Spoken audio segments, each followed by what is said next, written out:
Okay.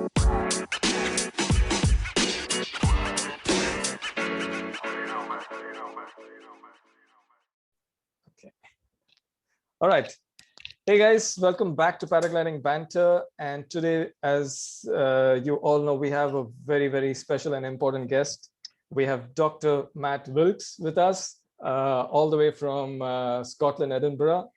And I'm very excited to do this podcast today. And I hope there is going to be immense value for everyone who's listening in. And first of all, want to welcome Matt. Matt, welcome to the show. And thank you for Hi, thank you so much for having me. Thank you so Very much. excited It's to be a on. pleasure. I want to say a little bit about Matt. Matt is a critical care doctor, and he's been busy with the COVID situation, obviously. He's also done studies in high environmental physiology, or rather environmental physiology. He's had led many expeditions in mountains. He's also been part of the East African Flying Doctors who have taken care of patients in Somalia, the south of Sudan, and Congo. He's been the lead doctor on multiple expeditions across the world. He's also the director of Adventure Medic magazine. He holds a master's degree in mountain medicine. And now he's a double doctor, which he's now a PhD holder of in relation of altitude, cold, and cognition for paragliding pilots. Yes, we want to hear about this.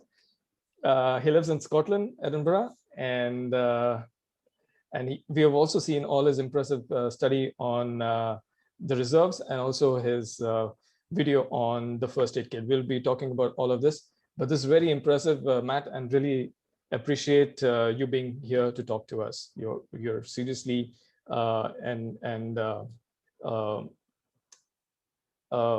looking for the motivation for us in the flying community and also helping us understand and doing those studies which are really important to us. So welcome again. Oh, thank you so much for having me. It's a real pleasure, and I love what you guys are trying to do with the podcast.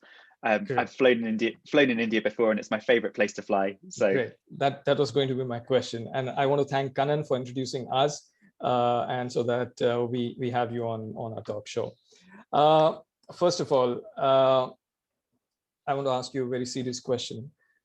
How the hell do you find time to fly after all that I've just said? It took me a lot of time to just read what you do. I can imagine what you're doing it yourself.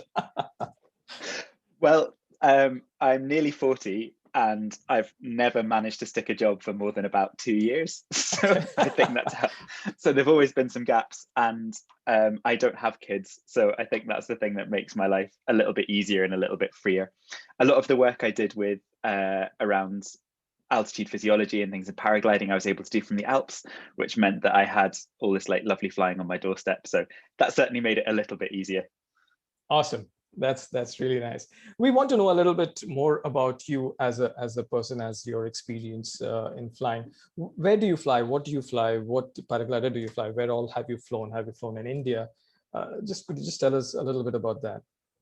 Sure. So I've been flying about 10 years. I started in New Zealand.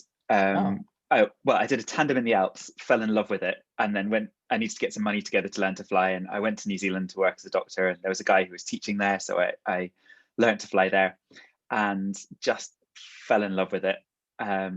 After New Zealand, I then came back, and I was quite conscious of wanting to stay safe and to kind of progress quite gradually. So I took my time. I did a lot of courses with people like Jockey and Chris White, Debu, like people who really knew what they were doing and could kind of progress me slowly and keep me safe. And so I'm also part of a lovely club in Scotland with a group of people about my age, and we've kind of been progressing together. So it's been a slow but really enjoyable progression over the last 10 years. So now I fly a Ozone Swift 5. Okay. Which I love as a wing because you don't have to think about it too much, and it really looks after you, but it's still lots of fun to fly. Right. And yeah, I've flown in India, Nepal, Colombia, a bit in the Alps, but the place of all that blew my mind was Beer Billing. I've never been happier than when I was in the sky there. Yeah, like I was telling you before this, all my friends are in beer billing at this moment, and I'm here in the lockdown situation in Mumbai. Yeah, I can imagine. That's got to hurt. That's got to hurt. Right. So that's we have a fair idea on what you fly and where you fly now. So I'm going to kick off this discussion or banter with you on an important thing that's been on my mind, and also I've heard your other podcasts. It's about high altitude flying and your study on also the PhD that you've got on the same subject, and about hypoxia, about flying at higher altitudes. So as a background, I fly in Kamshed, India, which is on the western side of India, and we don't have really very high mountains like Bir Billing. We probably fly at a maximum altitude of about 2,000 meters. Sometimes when nobody's looking, maybe a little bit more because we have a ceiling.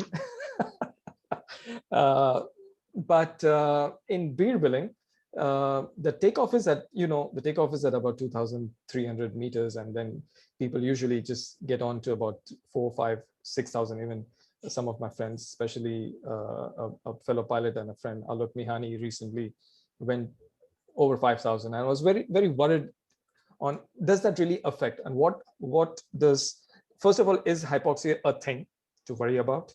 How does it affect us? And what are the signs and what can we do about it? Could you just help us understand that? Sure, I'll do my best. And I think the sort of the underlying physiology that affects all of this is that as soon as your feet leave the ground and you start to go upwards, even though the oxygen is in the same proportion all the time, it's always 20%. The oxygen molecules that are in the air start to spread out as the pressure drops. Right. So each time you take a breath in, you get fewer molecules with each breath. Now, the body's really well set up to deal with this. But once you start to get above 1,500 meters, you can detect very subtle changes. And once you start to get above about 2,500 meters, those changes become kind of more readily apparent. But the thing that matters is not just how much oxygen you're taking in, but how much you're using. It's that balance. Okay. And so the advantage that we have in paragliding is that we don't use a lot.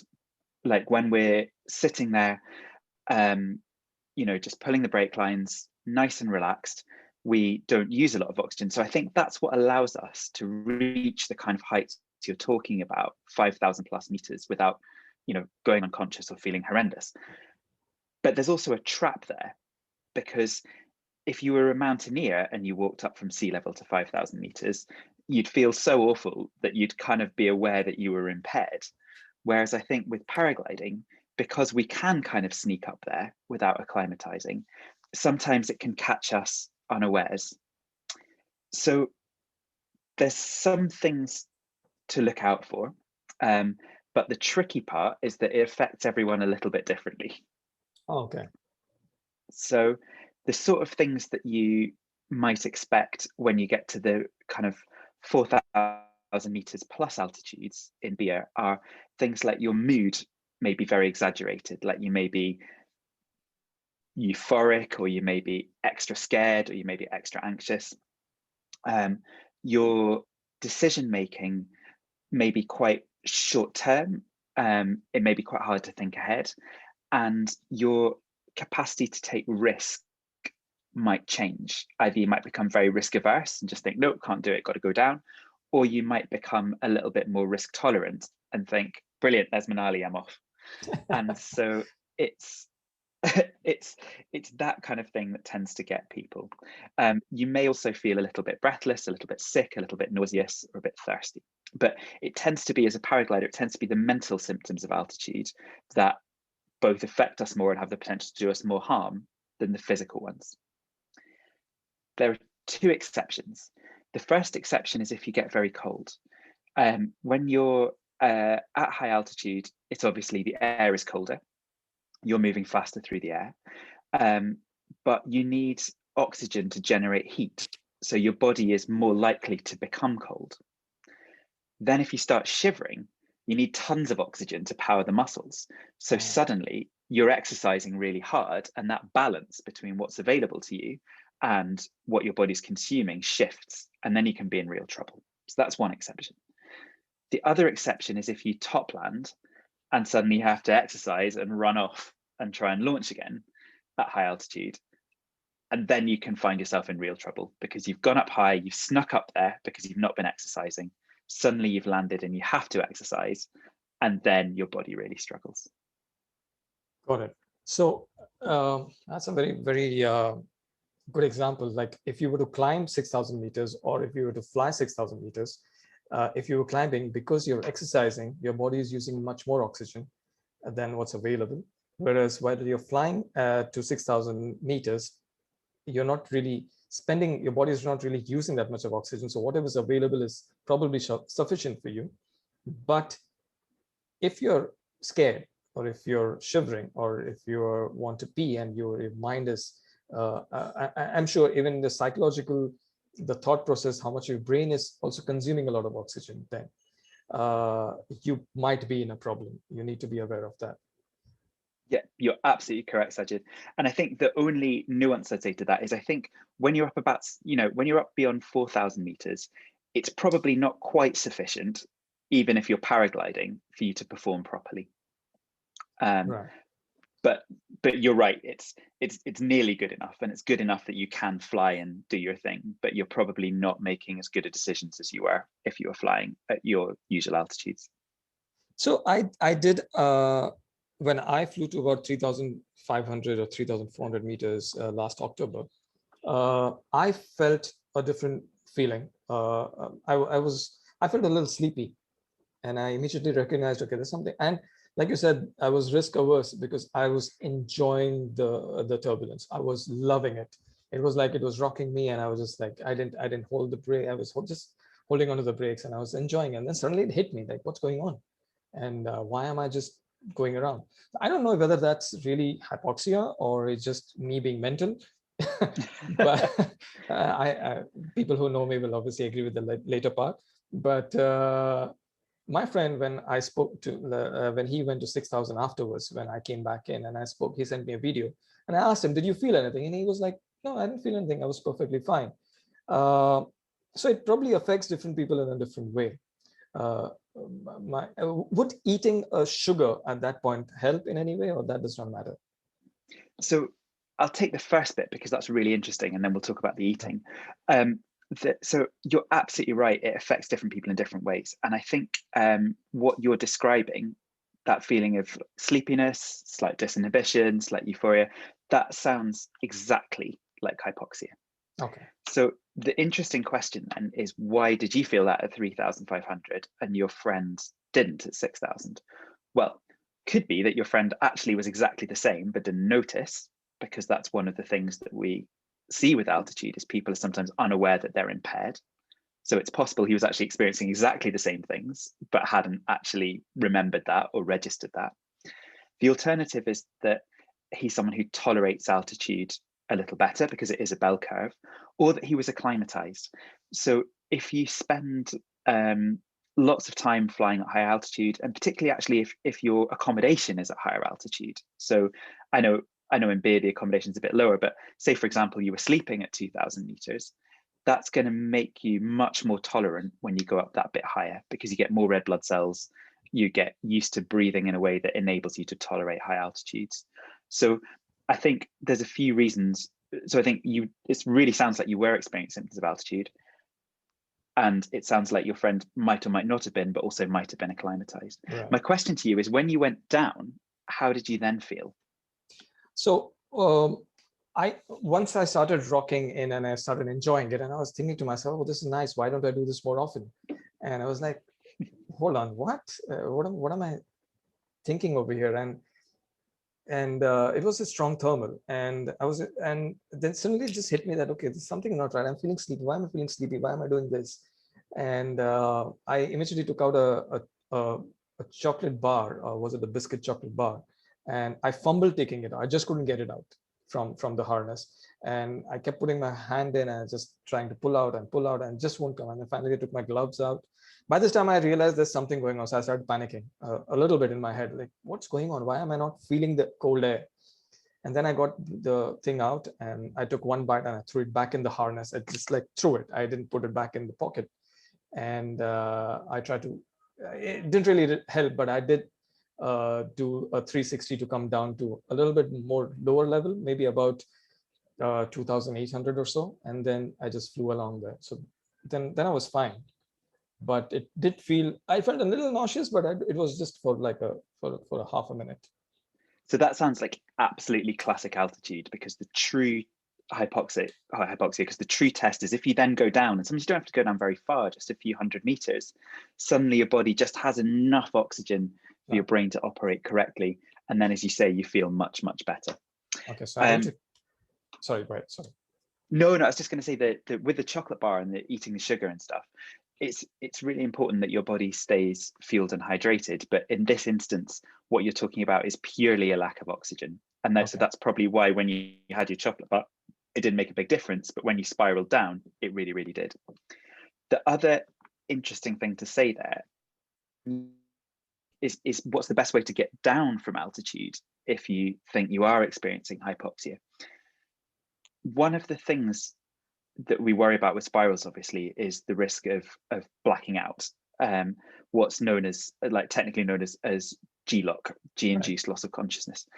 And the threshold, the amount of G-force that's required to make you black out, drops when you're hypoxic. In other words, if you're very high, it takes a less intense spiral for you to black out than if you're lower down.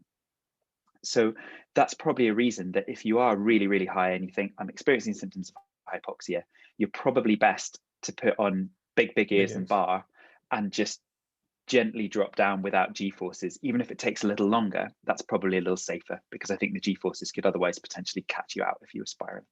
Yeah, that's very interesting. I didn't think about that. You're right, because you're already low on oxygen and you're going to go into a spiral. So obviously, as even a tight 360 might make you unconscious or blackout. Yeah, definitely. And they see that in fighter pilots and everyone else as well, because a lot of the data around G-forces comes from military aviation, and the things that reduce your tolerance to G-forces are hypoxia, low levels of blood sugar, if you're hungover, if you're tired, if you've not experienced G-forces for a while. All of these things can really change your G tolerance.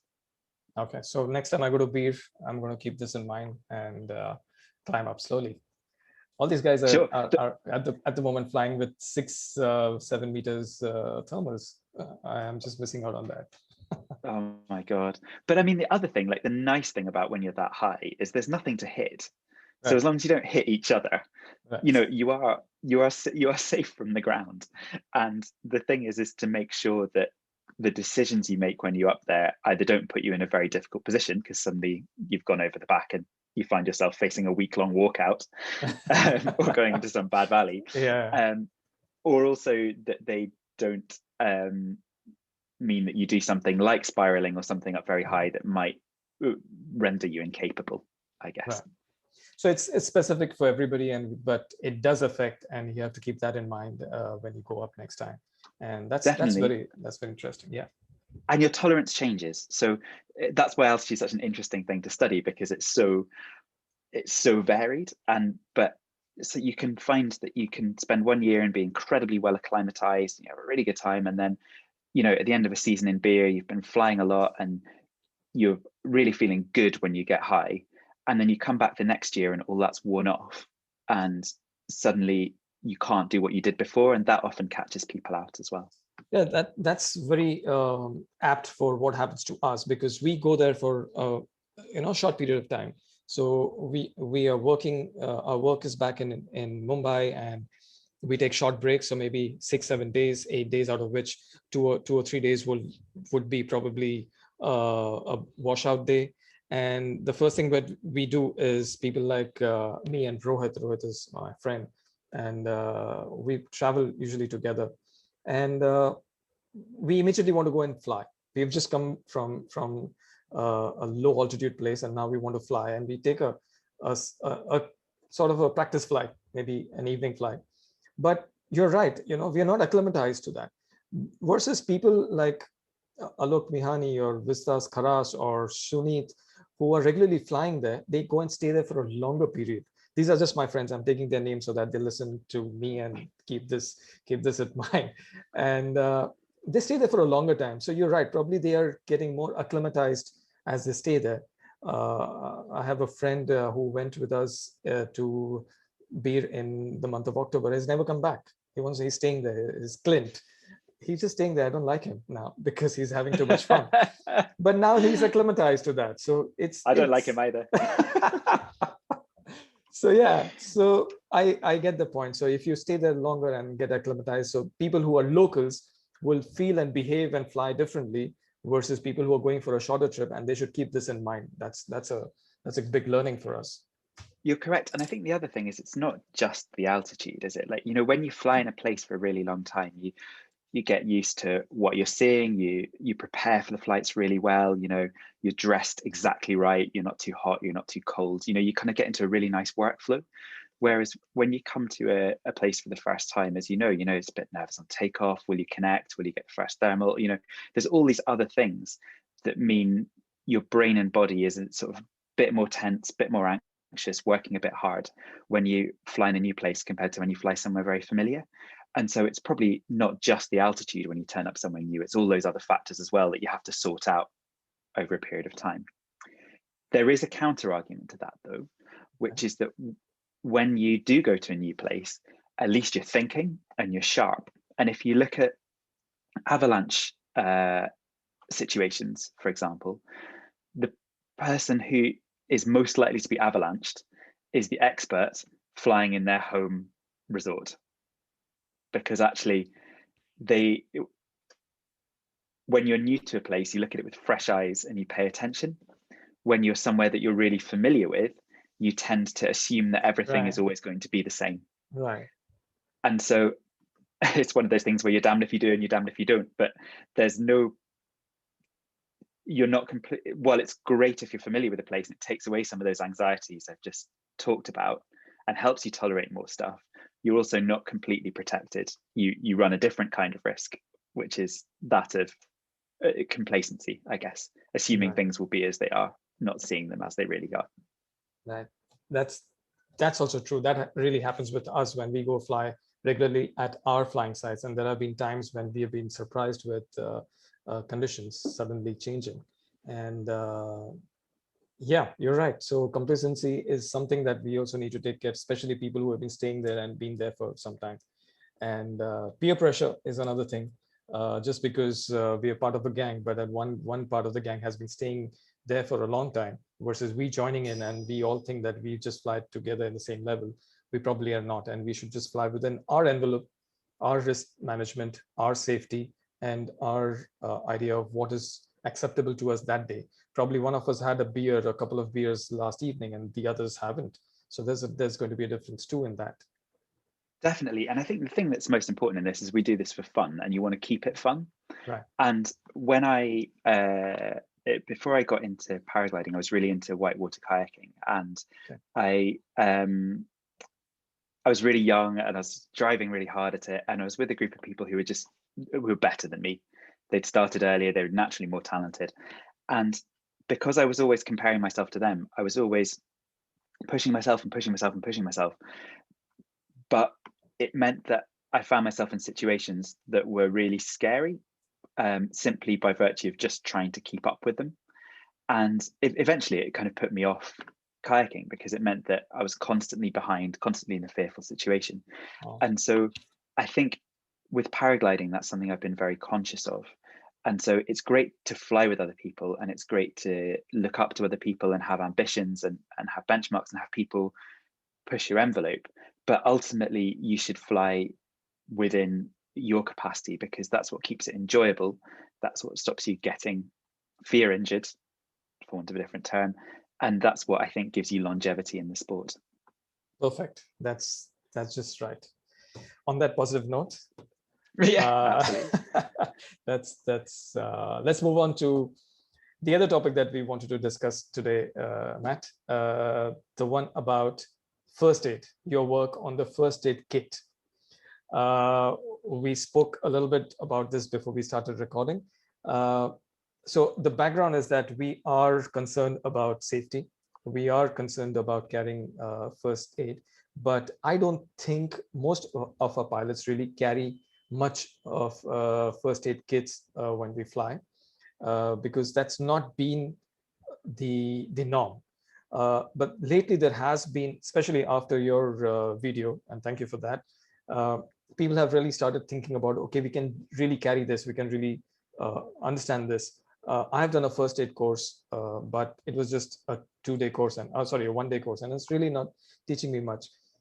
But we do have people in our flying group where within our circle, we have a doctor called Dr. Karnam, who is also who works in the ICU like yourself, and who's currently in Pondicherry managing the ICU and the COVID patients over there. And he has been talking about and discussing with us on starting a kit, a first aid kit, which every pilot should carry. And he's trying to put in together something that will be available within India. A lot of things that are posted in your video probably are not available in India. We need to source them. And but he's trying to put up a kit which will be small enough, compact enough for us to carry. And pilots should know what needs to be done with that kit, right? Carrying it is one thing, but along with that, when we're flying in Beer, we're also thinking of other things to carry, because we recently had an incident in Beer, and it's about landing on tree, carrying a dental floss, things like that, a whistle, a lighter. Along with that comes the first aid kit, which is very important. Could you just give us a little bit more idea on why it's important, and why it is important to carry basic things in that? Sure. No, thank you very much. And I'd be interested actually to hear about the incident in Beer and how it went. But in general, I think it's less about the kit and more about your own knowledge and how you work together with fellow pilots as a group. And I think the purpose of the first aid kit is really just to give you the tools you need to do what's important. But I don't think that's actually the starting place. I think the starting place is the knowledge of what to do in incidents. So the reason why Jockey and I put together a first aid kit was we started running first aid courses, and we realized that people didn't have the tools to do the things that they wanted to do. Because the kind of accidents that we have in paragliding are different, obviously, to things like first aid at work, or if you've gone hiking. There's more of a component of trauma. Bleeding becomes more important. And so we need ways to deal with that. So when Jockey and I teach the courses, the bits that we focus a lot on group dynamics. So when there is an incident, how do you get everyone working together cooperatively and efficiently in a way that keeps the group safe and also gets the casualty to a place of safety? So we spend loads of time on that. We also think about the things that affect pilots specifically, which are bleeding, internal and external, and also injuries to legs and to arms. And to an extent the spine. And because that's where we focus, our kit's then directed around things like, well, how do you stop bleeding? We need a great big bandage. We have a few other items that help with that, but primarily it's just focused on around having a really good bandage. And how do you deal with limb injuries? Well, you need splints and you need painkillers. So that's the kind of stuff that we have in our kit, but it's directed towards the goal of treating things we know pilots have a problem with, not just the kit itself. Does that make sense? Yep, understand. So it's about knowing what's really common injuries that happen and knowing how to use them, and that's knowledge is more important in this. In fact, pilots seem to be happy and willing to carry a first aid kit for their gliders, to carry the patches around and scissors, but not for themselves. So yeah. That's a really good point. I think you're absolutely right. And I think it's when you're designing a first aid kit that works for you, I think the things to think about is what's very common and not very serious, and what's rare but very serious, and try and have a bit of something for each. So like, for example, in Scotland, really common are some is like you get blisters because we walk up big hills, don't have lifts, and you twist an ankle. Fine. So I'm going to have like some zinc oxide tape to cover up my blisters, and I'm going to have a couple of those flexible SAM splint things, which are brilliant, in my harness. And if someone twists their ankle, I can put that on, wrap it around, got a walking pole, and we can work our way off the hill. So that's the common stuff. The really serious stuff that you hope never happens, but it does from time to time, is that somebody crashes and starts to, bleed from an open fracture, something awful like that. Well, I've still got my SAM splints, my bandages, so I can help splint that fracture, but also I've got a big trauma bandage that I can put over that open fracture, stop the bleeding, and that's a potentially life-saving measure. So it's that kind of thing. Is think about where you are and what you're going to need, because like you said, if you land in a tree, you're going to need a whole bunch of other stuff, so you've got to think about that too. Think about where you are and what's likely to happen. Think about what could happen that would be really bad and you want to be prepared for, and then design your kit accordingly. There's never a perfect kit. So it's kind of like one of those things as a doctor, you're like, there must be something perfect. But so the kind of injuries that we see, and it's absolutely crazy, because every time our friend Dr. Karnam comes and flies with us, he eventually ends up being a doctor for some injury that has happened that time. So it's usually ankle twist, or it's related to high wind takeoff. So getting dragged and getting hit, shoulders, arms, elbows, or at times someone got lifted and luckily fell back on the helmet, and those kind of injuries. And that's in the western part of India, and whereas speed building is a completely different thing. There are ankle injuries there, but also injuries from landing into a tree or landing, hitting hard. When you're coming into land, sometimes people hit the road. So yeah, so I get your point that we need to really understand what's really important, life-saving, and also a generic thing that we can carry and help as a community. And maybe I carry a kit for my buddies, and the buddy carries a kit for me, and share that together. And that has to come in a community and fly together. Definitely. And I think it's great that you're looking to standardize it, because if you know what's in somebody else's kit, if you assume that they're going to have the same thing, then that's really useful because you can plan. I think the other bit that comes from that is that sometimes you change your kit depending on where you're going. So if you're flying in the West, you're thinking, as you say, like high wind, soaring type injuries. If you're flying in beer, you're thinking trees and other things. So it's completely valid to have a kit you kind of swap and change depending on where you're going. The other thing I'd say is there's no point in having stuff in a kit that you don't know how to use. And that's so you also, the third factor, I suppose, when we've talked about commonness and severity, is making sure that whatever you have is something that will be useful to you or to your friend, given your skill set. So there's no point in taking, lots of sutures or anything like that if that's not something you know how to do or something that you would choose to do under those circumstances. So that's a very good point. So we also plan to explain in a video what all is inside the kit once we put it together, and also explain how to use it, when to use it, and just that's a good point. We have to know how to use that. Thank you very much. That takes care of the important subject.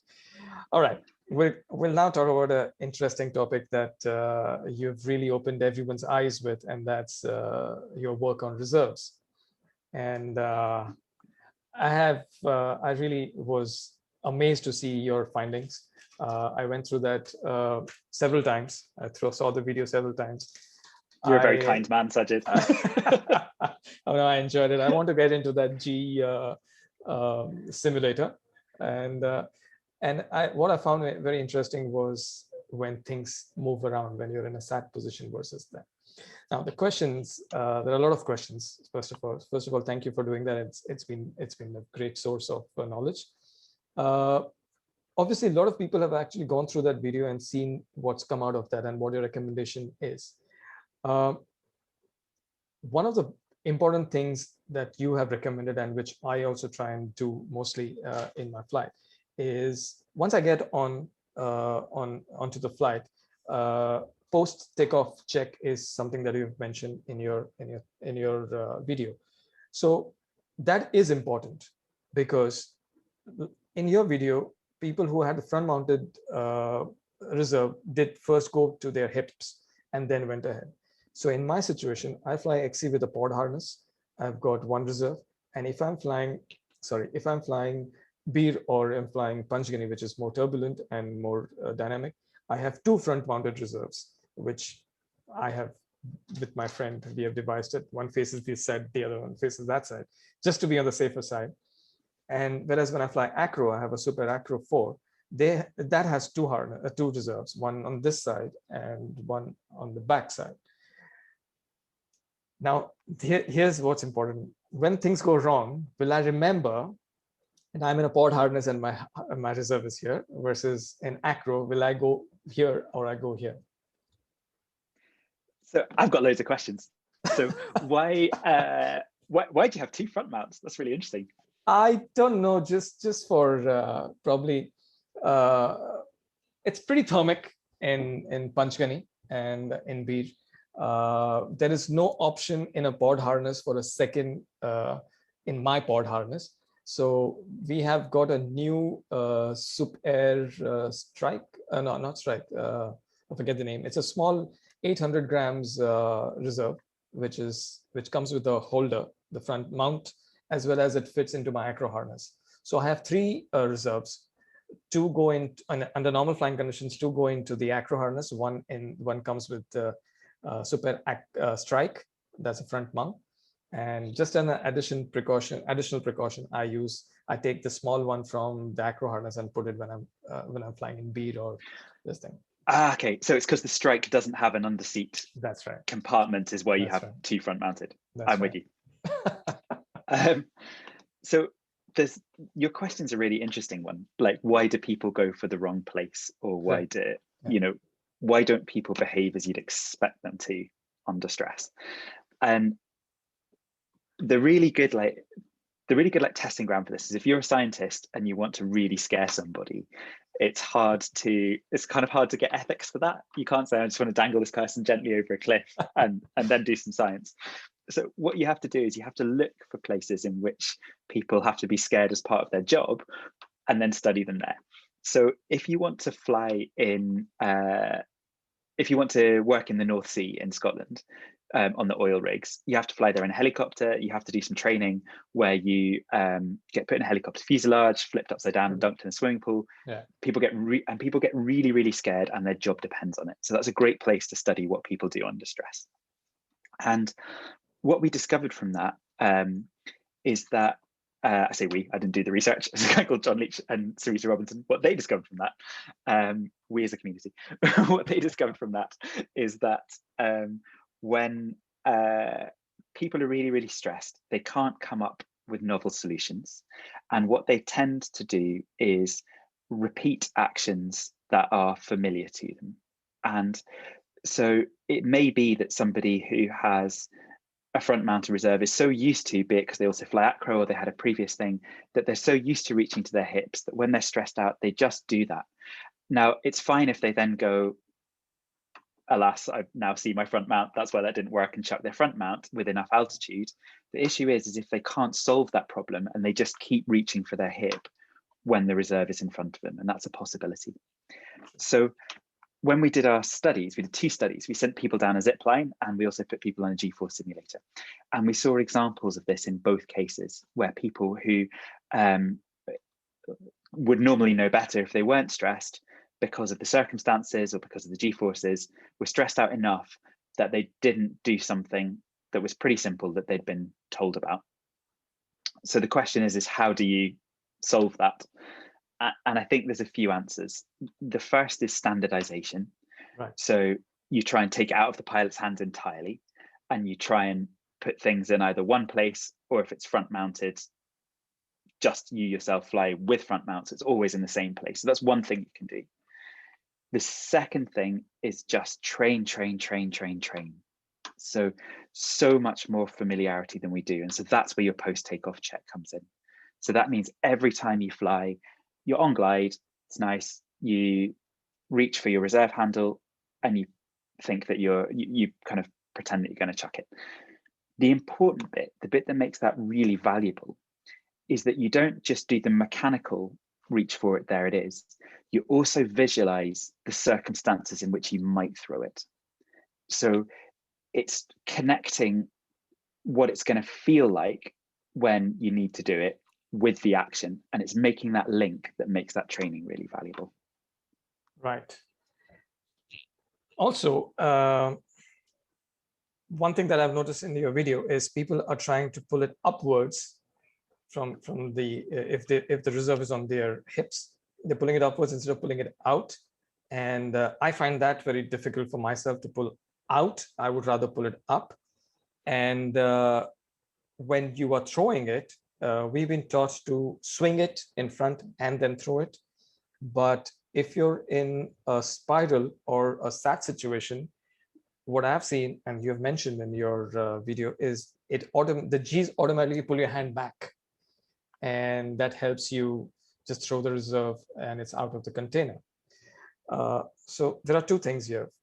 The first thing is I always feel when I'm flying that I'm not going to be able to pull this out, the previous reserve, because my previous reserve was a bigger reserve. And having sat on top of it, having packed it several times, I sort of feel that it sort of there's a lot of friction. But the newer generation reserves, they come in a smaller pack and they've got a slimy kind of a plastic, which really is easy to pull out. It's just going to slip out. And also Acro 4 harness has got two compartments, one for a bigger one, and then there's a small setting inside if it's a smaller one. So in my mind, I know that this is going to be easy, but my second reserve, which is probably a bigger and older one, is going to be difficult to throw. So what do you think about these 2 points when you compare it to your study? Sure. So I think the 2 points, well, there's actually loads of points to delve into there, and I'd start with what seems like the most important one, which is that you need to have confidence in your own equipment. And so it sounds like you don't have as much confidence as perhaps you might like in your own personal setup. And so my suggestion would be, under those circumstances, to hang up your harnesses with the reserves in them and just sit at home and just make sure that you can get them out and the actions work. That would seem like the first thing. The second part would be the throwing action. So we're sort of working backwards. So you talk about the kind of bring it forward and throw back or do things. That was what I was taught as well. Right. When we looked at what pilots actually did successfully, it seemed that a single action where they just found the reserve handle and then threw it backwards and outwards, that seemed to not only be quicker and more efficient, but also it seemed to be less hazardous, because what we found is that when they brought it forwards, the bag itself had its kind of own inertia. So it meant that it could flick around their wrist, or it could, the lines could spray in front of them, or all these other things. So I came away really convinced that the safest way to throw a reserve was just to grab the handle and chuck it backwards and outwards. So the last point that you mentioned, or the first one really, was the tendency to pull upwards, to almost curl your bicep rather than to chuck it outwards as we described. I think that's just a natural human tendency, and that's where I think the responsibility does lie with the manufacturers to make a harness where if you pull upwards, the bag will still come out. That's right. Yeah, I think that's really important. But to link that all together, if they've not done that, or you have a system where that doesn't work, then I think you need to sit at home, hang up your harness, either replace the reserve with a cushion, or bind it so it can't come out, and just practice again and again and again the action to make sure that you're confident as you can be that it'll come out. And then the very best thing to do, the thing that I would advocate all pilots doing, is to go on an SIV course and throw your reserve in flight. I agree. That's the best thing to do. Yeah, that's very important. Pulling it up versus pulling it from sideways, like you said, it has to be standardized, and manufacturers should take note of this, and that's really important. The other thing is, if you don't use it very often and if you don't practice it, the Velcro really becomes tight, because a lot of handles nowadays come with a lot of things, not only the Velcro, but they have side slaps strips that go in. So that becomes a little difficult, and more energy and more time to pull that out. So yeah, I just want to tell all the listeners that this is just one part of your study on reserves, and your video is available on YouTube, and also on if you just search for Matt Wilkes and find out about this video. It's very interesting, and go and take a look at that. There are a lot of learnings from this, not only from the handles, but how the way people hold the handles and they pull out, to why it should be the correct length of the strap between the bag and the handle, and why the front mounted reserve should be secured so that they don't get pulled up. So there are a lot of findings, and people can really go and really interesting findings on that, Matt. Thanks, Sajid. Though I actually think the most important question isn't addressed by my study at all. Is it? What's that? No. So the most important question is why people don't try and throw it in the first place. And I think this is really interesting, because my study just focused on like the mechanics of it, right, because that was easy, and I also thought it was an easy fix. right. But actually, if you look at most accidents in which a reserve may have helped, the reserve is usually not thrown at all. And certainly in the UK, where I've collaborated with David Thompson from the BHPA, who's a fabulous accident investigator, like he says that whenever he's gone to an accident, he's checked that pilot's reserve, and it always looks like it would have come out, but they just didn't try and throw it. Right. And so the question that I think we all need to ask ourselves is not just can we throw it, what we've just discussed, but would we, and what might stop us? And my sort of theory on this is that there's a really interesting book which you may have read called Thinking Fast and Slow, which is all about why we make the subconscious decisions that we do. And in that book, they say what humans tend to do is they will like really resist like a guaranteed loss, even if the potential gain is enormous.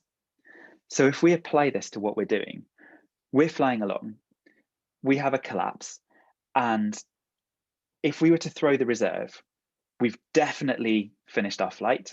We might end up in a tree, and we might damage our equipment, and we might look silly. So that's like a guaranteed loss. Like we're definitely going to lose something if we throw the reserve. But the potential gain is that we might not die or might not end up paralyzed.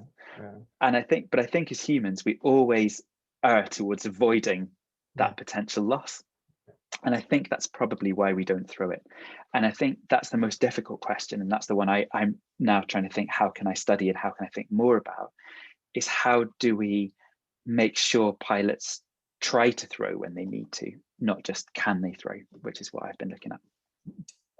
That's a very good analogy that you've said, that it's about looking silly, and that's why you don't want to throw, or maybe you don't want to spend time not flying because now you need to put the reserve back and get packing. Packing is not done by everybody.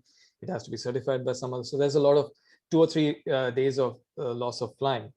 But do you think, here's a question, do you think people will throw easier and faster if they have less altitude versus people who have a lot of altitude and they would rather spend that altitude correcting it? Would that be a... So that's a really interesting question. And I think it comes down to altitude awareness. And I think as paragliders, we're not great at altitude awareness. So you're right, if you're really high, if you're really high, you have lots of time. So you might as well at least try and fix it. But the trick is knowing when you've run out of time and you have to throw it. So I suppose what you're saying there is, if you're really low already, if you're aware of the fact you're really low already, then hopefully you'd be aware that you have no options and you have to throw it. So maybe the issue is actually, if you're really high, the problem is you've got loads of options, and it's making that mental switch for, I've got time to fix it. I don't have any more time. Let's go. And in skydiving, the way they do it is, whenever they do any kind of maneuver, they check their altitude. It's like, do a turn, check their altitude, do this, check their altitude. Now that's easy in skydiving because really that's all you've got to focus on is your altitude. Like, just fall gracefully and check your altitude.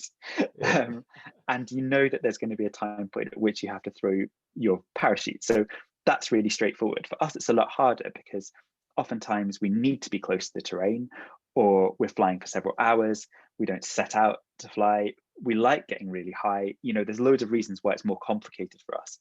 But maintaining and developing that altitude awareness, I think, is the skill that will save that person who you're talking about, who's trying to fix it all the way to the ground. Yeah, makes sense. And I also think if somebody who's done a lot of spiraling and has done a lot of stalling and is very comfortable with the wing, will spend more time thinking, oh, I know this, I can get this out, but let me not throw it. But yeah, it's a very interesting point, and I think we should just throw and just save ourselves and not worry about any other thing. True, but what you said is exactly the same thing as what we were saying about beer before. Like that person who's done loads of stall and other things, that's an expert on home turf. Yeah, but it's different to what you fly. But it's still risky. That's what I mean. True. It's like, it's that same analogy. Like, that's true. That person who is awesome at SIV installing an acro, you're right. To them, that's home turf. Right. Like that's what they're used to doing, is like fixing collapses and all these other things. Right. So, and stalling it out. So you're right, that person is more likely to be complacent and leave it too late than somebody who is in new turf, an emergency, and just throws it and sorts it. Yeah, that's what I was trying to say, that, but I just couldn't say it. But that's right. So it's also the complacency that comes into the picture, be it the site or be it your experience in flying and where you're flying. So we need to keep all that in mind. Exactly. There's a lot to keep in mind with the sport, but that's what it makes it interesting. Yeah, it's like I tell my friends, like every time we fly and we come back and we fly for the weekend, and it's within 2 days, it's time we always start thinking, can I just go for a quick flight? And we say it's a condition. It's just a condition we have. I think it's a true addiction. And I think the thing to remember as well is, like, I always feel bad because I always come on podcasts and the bits I always talk about is like accidents and safety and reserves and first aid. But I just really want people to keep things fun for them and love flying as much as I do and get as much out of it as I do, and be with their friends and stay safe. And so I don't want people to come away from the podcasts thinking this is a desperately unsafe sport, or I can't save myself, or it's really morbid, or there's too much to think about, or all these other things. What I talk about makes up a very small but fraction of our sport. But the reason why I focus on it is because I'd like that fraction to be taken care of a bit better for people, so they can all just really enjoy themselves and do all the other brilliant parts of it. Correct. Exactly. I agree with you. And I always say flying should be fun. It's all about, even if you're soaring, even if you just have a top to bottom, it should be about fun, and it should never be about competing with others and doing what others are doing. But you're right, Matt, it has been a pleasure, absolute pleasure talking to you. We look forward to you coming back to Beer and flying with you, probably whenever this pandemic is over. When was the last time you were in Beer? 2016, or too long, I would say. Yeah. I cannot wait to come back. Honestly, like I'm not just saying this because I'm on your podcast. Like, Beer is the place I dream of. Like, it was when the highest I flew there, the first time I went over the back, I flew to 5,300 meters with Josh Sanderson, and we were just whooping and hollering and just having this wonderful time. And I just thought, what a thing to be like, someone from like a little town in the UK. And here I am, like, over these incredible mountains. Like, how did I get here? This is amazing. So I can't wait to come back to Beer. And it goes without saying that for any Indian pilots, there's always bed, breakfast, and a flying site in Scotland if people come over here. Everyone's very, very welcome. Yes, we plan to. We want to fly in Scotland. I have not been there personally, so I have a few of my friends. What's the favorite food that you like in Beer? What do you like to eat in India? Oh man, it was all so good. It was kind of hard to pick. Like, I loved it. I'm a sucker for bread and anything related to bread. So like, the roadside chapatis and everything else like that. Oh, they just made me so happy. So this is what I want to tell. Sorry, go ahead. Sorry, go ahead. No, please. Now, this is what I want to tell people is once you come to beach, also try and make a stop in Bombay. And let me show you that all our friends are here. Let us show you a few things about Bombay, because what happens, people usually come to beach and the food is great and we like it. We love it being from here. But do make a plan to spend a day or two in Bombay and let us show you around all the food and the sights and the scenes over here. The party I would scenes love also. to. My favorite restaurant in the UK is specializes in the food of South Bombay. So South India. No, South Bombay specifically. South Bombay? Yeah, okay. They have a cooking book. They're called Dishoom, and yeah, Dishoom. I know about Dishoom. I've heard about Dishoom, and this is all the food that's the street food in India that you get over there. Yeah, and their cookbook, which I've just got, is called like a love story of South Bombay, and it's all about like, the food from there that they love. Well, I was once in a shoot with Gordon Ramsay in India, in Bombay, in fact, in a South Indian restaurant, and it was too much fun. And it was about the simple food, vegetarian food, because it's such a unusual thing, but vegetarian food can also be fun. So I really look forward to you guys coming. Whoever, this is an open invitation to anyone who comes to come to Bombay, get in touch with us, and we'll show you around. We'd love to do that. I will 100% take you up on that, Sajid. That sounds amazing. Awesome. Hey, Matt, thank you so much. I really appreciate you sharing so much of your knowledge on this, and we really had a fantastic time. I had a fantastic time talking to you, and I'm sure all our listeners are going to be happy to get all the value out of it. And really, thank you so much for coming on Real pleasure. Enjoy the rest of the season. Fly safe. Thank you. Okay. All right, guys. This was Dr. Matt Wilkes, and you were going to enjoy this. I'm sure you enjoyed this session, and any feedback, please let me know on email, sajid@gmail.com, and we'll see you soon on the next episode. Thank you, and bye-bye.